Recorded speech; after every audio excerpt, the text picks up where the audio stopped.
చాలామందికి ఈ చలికాలం వచ్చేసరికి బ్యాక్ పెయిన్ గానియండి, లేకపోతే మజిల్ క్యాచ్ అవ్వడము అండ్ కాఫ్ మజిల్ ఎస్పెషల్లీ అది కూడా పట్టుకోవడము, ఈ ఫీలింగ్‌ని ఫేస్ చేస్తా ఉంటారు. దీనికి కొన్ని మెయిన్ రీజన్స్ ఏంటంటే, ఫస్ట్ ఆఫ్ ఆల్ వింటర్ ఇలాంటి చలికాలం జనరల్‌గా మజిల్ యాక్టివేషన్ లేకపోవడం వల్ల ఆ మజిల్స్ పట్టుకోవడం ఒకటి. రెండోది ఇలాంటి క్లైమేట్‌లో మనకు వాటర్ తాగాలి అని చెప్పి అనిపించదు. సో, ఆ వాటర్ ఇంటేక్ లేకపోవడం కూడా రెండో రీజన్ అవుతుంది.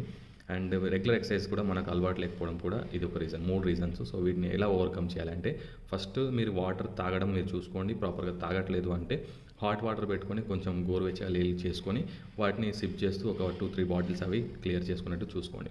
సెకండ్ వచ్చేసి కొన్ని మీరు నిల్చోవడము, ప్రాపర్ పోస్చర్ కూడా మెయింటైన్ చేయాలి. దీనికోసం బ్యాక్ పెయిన్ ఉన్నవాళ్ళు. అండ్ థర్డ్ థింగ్ వచ్చేసి ఏంటంటే, రెగ్యులర్‌గా ఈ మజిల్ క్యాచెస్ అయితున్నాయి అంటే దానికి సంబంధించి ఏం చేయాలి అంటే, చిన్న చిన్న ఎక్సర్సైజెస్ అంటే cat and camel pose, back stretches and ఇంకా కొన్ని కూర్చొని అండ్ స్టాండింగ్ ఫార్వర్డ్ బెండింగ్స్ ఇట్లాంటి ఎక్సర్సైజెస్ ఉంటాయి. ఇవి చేసుకోండి. ఒకవేళ మీకు